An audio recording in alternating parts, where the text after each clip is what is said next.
It's safe to say Kino the Toten is one of the most well-known zombies maps worldwide, being the launch for Call of Duty Black Ops. Kino is many people's favourite maps, being the first map many zombies fans played, including myself. One of my fondest memories of the entirety of my life would be logging in after school and playing split screen with my dad, and really, if it wasn't for this map, I probably wouldn't have this channel. So in today's video, we are carrying on my Zombies Insight series, which feels like I haven't done it in forever, and going over everything about Kino the Toten. If you go on to enjoy today's video, please make sure you guys go like and subscribe and share my content with others. With that said, let's get into the video. Kino the Toten, or Theatre of the Dead, is set in 1963 in an abandoned Group 935 theatre after the Wonderwolf overloaded the teleporter in the Darice facility. In this map, you return as the Ultimus crew, being Dempsey, Rick Toffen, Nikolai and Takio. Obviously them four being one of the most iconic zombies characters, or should I say the most iconic Call of Duty characters to this day. This map brought some great things into zombies, including the Thunder Gun, which is returned in many other zombies maps. This gun basically just shoots a wave of air and blows all the zombies out of the way, and it's one of the most powerful wonder weapons. But it also brought some very annoying things into zombies, including the Nova 6 crawlers, that once you kill them, they explode and it makes your screen very blurry. Also in this map, they did bring back the dogs, or the hellhounds, if whatever you want to call them, which they gave you a little break every 6 rounds or so, and that also gives you a max ammo at the end of the round. Kino the Toten was the second ever map to include a pack-a-punch machine with an easier way to get it in Darice, as you only needed to link the main stage teleporter pad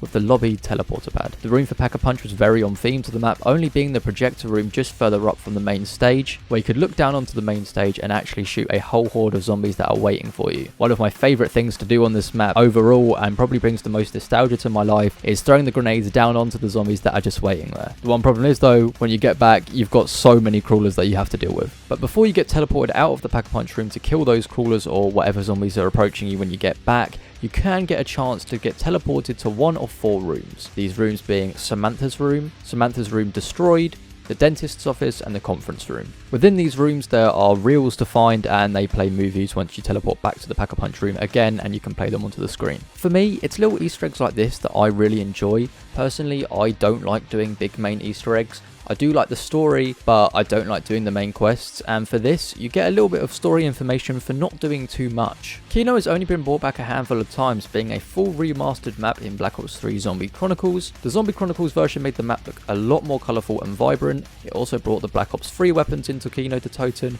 and then we also got the Wonder Fizz as well. It also had the main stage section in Revelations, where you collected your helmets. A fun fact about Kino the Toten, which I'm sure a lot of fans know by now, is that it was supposed to be DLC 5 for World at War, but they suspended it due to the fact that Modern Warfare 2 was just about to release. And now if you think about this, if they did actually release it in World at War, we would have only got 5 in Black Ops 1, which I think would really negatively affect zombies as a whole. For me personally, I just don't think Kino would have fit World at War, and it definitely suits the Black Ops 1 engine more. Why I think Kino is so loved within the zombies community is the fact that it suits all fans. Not being too basic, but then also not being too easy. It also rewards new players, and it's really not that daunting as well. You haven't got to do any big main Easter egg quests. But then there's also a level of skill to it as well when you progress into the higher rounds. A lot of people say fans are actually blinded by nostalgia when it comes to Kino, as it's only just a decent bog standard map.